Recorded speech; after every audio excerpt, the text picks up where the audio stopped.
Hey, it's Anthony Iannarino, and I want to talk to you about one of the challenges that we have in sales today. Whether you're a sales manager or a sales leader, this is an important concept and you have to understand it. It's the nonlinearity of the sales process. So for a very long time, the sales process was everything, and I mean everything. You have to follow the sales process. We've taken the time to say, this is what we do in targeting, this is what we do in qualifying, this is what we do in discovery, this is what we do when we're helping to solution this thing. This is what we do when we present and propose and provide proof. This is what we do when we're negotiating, and then this is what we do when we decide to get to that acquisition stage, and then we have win or loss. And that shows up on a slide, and it starts on the left side, and it goes all the way to the other side in a straight line. And you're supposed to follow that straight line exactly as it goes, even though it's no longer a straight line. Okay, so it's not a straight line. What happens is you're sitting across from your client, conversation's going fine, and they say something like, I'm not sure that that's going to work for us. And you're like, well, why isn't it going to work for us? I'm just not sure it's going to work for us. And what they're doing is they're telling you that I have this concern.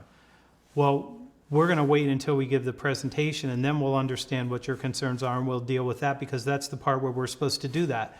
Well, the client's asking you to help them do it right now. So it's nonlinear. This person says, I need to know this now or I can't move forward. And you're like, well, I really need to ask you these questions first. And then it doesn't matter what you need to do. The client is pursuing their goals. You have to help them pursue their goals. So later on, they'll say something like, well, how much is this going to cost us? Well, I don't know. We haven't gotten all the way through discovery, and I don't know what the solution looks like. Well, what do you think the range is? Well, I would need to ask you a lot more questions, and we'd have to have 2 more conversations before I could do that. And now the person's like, is this person here to help me? I mean, why are they afraid of telling me how much this is going to cost? We've already committed, we're going to do something. Why won't they work with me? And then you'll have things like this happen. So there's 4 people in discovery, and then you get to the presentation. 2 of those people are missing.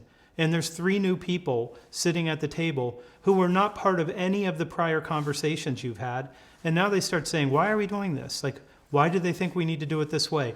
And all these questions come up because they got left out. And instead of you recognizing the nonlinearity and saying, listen, hey, you missed this part of this thing, we need to go back and catch you up before we can have the rest of this conversation. So let me tell you where we are and what conversations we've had and why we're recommending what we're recommending. And I'd love to get you to tell us about what you're thinking about this and what you need, because you weren't in the earlier meetings. So this is the nonlinearity. And for a long time, I think I wrote this maybe as early as 2013 or something like that. It's gotten even more nonlinear. So if you're a sales manager and you're a sales leader, you now have the obligation of helping your team with a process that is nonlinear. So this means it's something like the lost art of closing, where you know what you have to get done, and it doesn't matter which order you get it done in, but you try to control that process and make sure that they go through all the conversations that they need. If you're a salesperson and you don't have a structure for this, if you don't have an understanding of how I'm going to pivot and what I'm going to do and how agile I have to be, you're going to have trouble creating and winning deals. It's now nonlinear. I don't like it. You don't like it. Clients don't like it. No one likes it, but it is reality.